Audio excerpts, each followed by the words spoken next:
Shalom. Giving all praise, glory, and honors unto Yahweh by Hashem Yahushai, by Hashem Makakadash. Double honors to the apostles and the elders of Great Millstone. Peace and blessings to the hopeful elect. I have some news from Reuters. And it reads, Putin warns the West a Russia-NATO conflict is just one step from World War III. All right. Recently, the president, I should say, the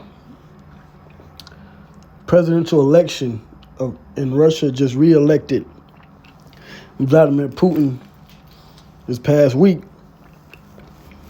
and these are his most recent statements. That World War III is pretty much roaring ahead, and it's inevitable. It's prophesied in the scriptures. There is a number of different armies coming together this season, this year, for different war games and exercises, and it's just a matter of time before things fully escalate. All right.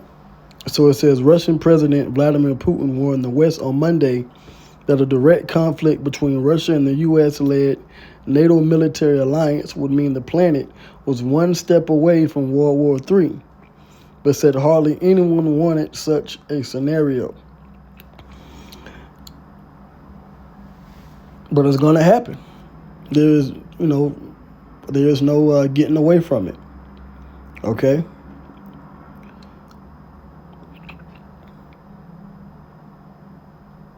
Let's see here. I'm going to jump around. It says French President Emmanuel Macron last month said he could not rule out the deployment of ground troops in Ukraine in the future, with many Western countries distancing themselves from that, while others, especially in Eastern Europe, expressed support. Asked by Reuters about the Macron remarks and the risk and the possibility of a conflict between Russia and NATO, Putin quipped, "Everything is possible in the modern world." So this is, and I mean, this guy Putin just got it reelected back in the office, and the first thing on his mind is pretty much World War III. It says it's clear to everyone that this will be one step away from a full-scale World War III. I think hardly anyone is interested in this, Putin told reporters after winning the biggest ever landslide in post-Soviet Russian history. Yeah, pretty much everybody voted for re-election of Putin. Putin added, though, that NATO military personnel were present already in Ukraine, saying that Russia had picked up both English and French being spoken on the battlefield. So it's pretty much these troops are gathering over there in that region. Now, let me get some scriptures. And that's pretty much the point. I'm going to make this quick. First and foremost, let's get Revelation.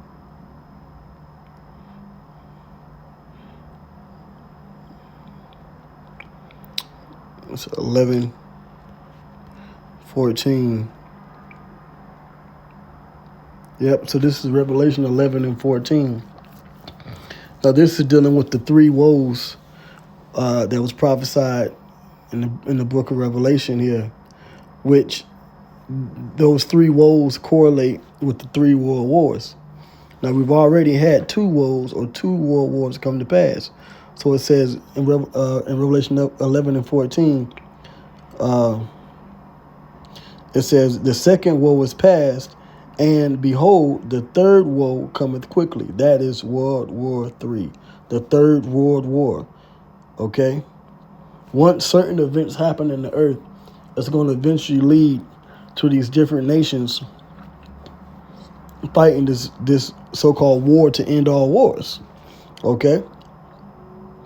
Now, that leads me into the book of Isaiah, the 13th chapter,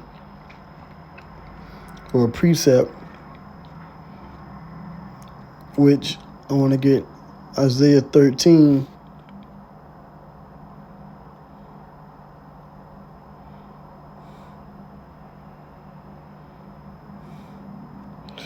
Let's see. Isaiah 13.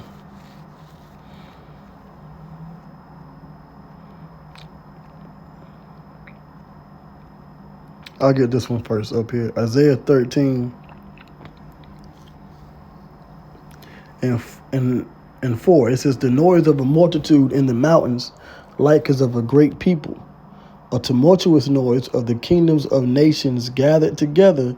The Lord of hosts mustereth the host of the battle. So these nations are going to come together for the Third World War. And who's doing it? No matter what they say about, they're saying they don't want to get to that point, but it's in their mind, it's in their spirit. And so who's really the one in charge of things? The Lord, Yahweh B'Shem Yahweh Shai.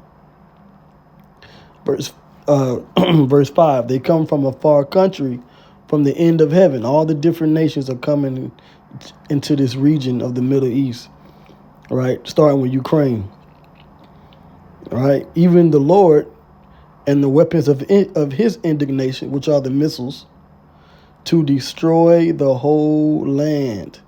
And the whole land is not the earth, but it is America, a.k.a. Babylon the Great. And that's, the future prophetic fate of this country. These nations being gathered together are being gathered together for the third woe. All right? So that's all I want to say on that. I had to make this pretty quick, just to speak on this news and dealing with this headline. But you can copy it and you can read it for yourself and get the further details. With that, all praises go to Yahweh B'Shem Yahweh Shai, B'Shem Rakal Kodash. Double honors to the apostles, the elders of Great Millstone, rule and teach well, as well as the other elders and bishops. Shalom to the 144,000, the rest of the hopeful elect. Shalom.